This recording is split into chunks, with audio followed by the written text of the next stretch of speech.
Hi, so I have asked the lovely Kate Anderson to join me today to talk about the divorce reform. So Kate is a family solicitor at Biscoes, and there has been lots of press recently about the proposed changes to the divorce law. So I just wanted to have a chat with Kate to go through exactly what those proposals are. So hi, Kate.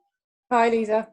Hi. So at the moment then, if somebody is looking to get divorced, they have to show that the marriage is broken down irretrievably. And to do that, the courts have 5 facts, and you kind of have to pick one to rely on. What that often means is that where clients haven't been separated for more than 2 years, they have to issue divorce proceedings on either adultery or unreasonable behaviour, which are blame orientated divorce petitions. And this can be really, really difficult where parties are separating quite amicably.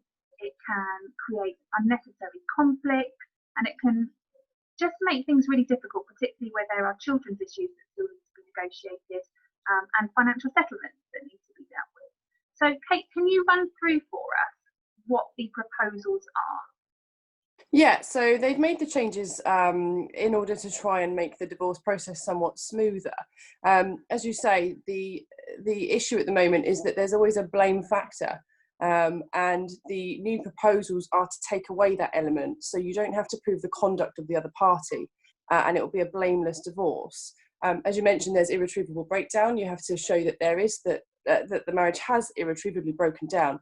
You don't actually have to physically show that the conduct of one party, whether it's the husband or wife, has indeed done anything to facilitate that breakdown.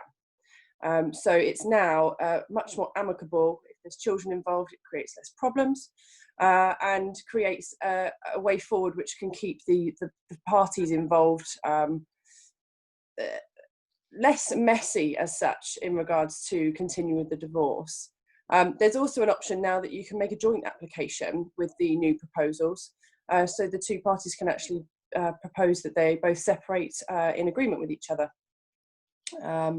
Another proposed change will be that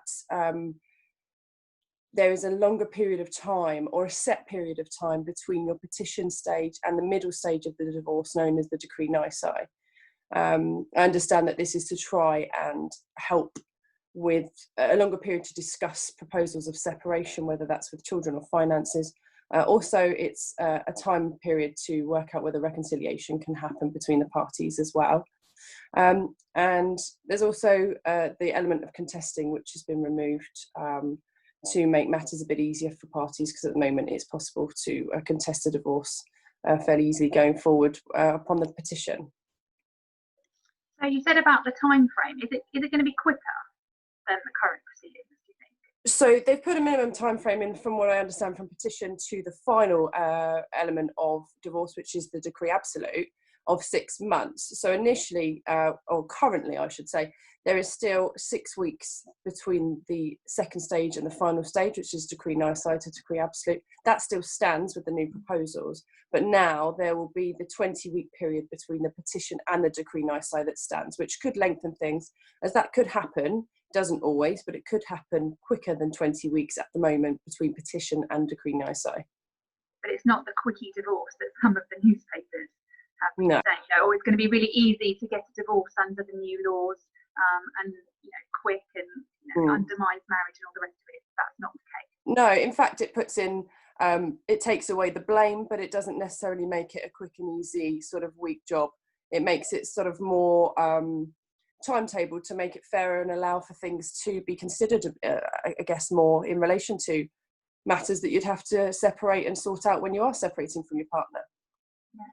So when do you think the first petitions will go through under this law? When's it likely to come into effect?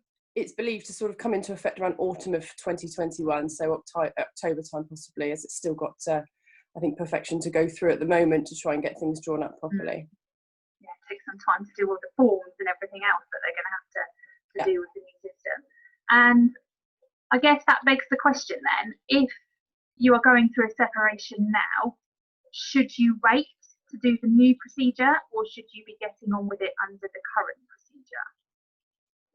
Everything's subjective, but essentially if you have things to separate, finances being the key, then don't wait. If those things need to be sorted, it could create further issues if you do wait, just to not put blame in on the matter.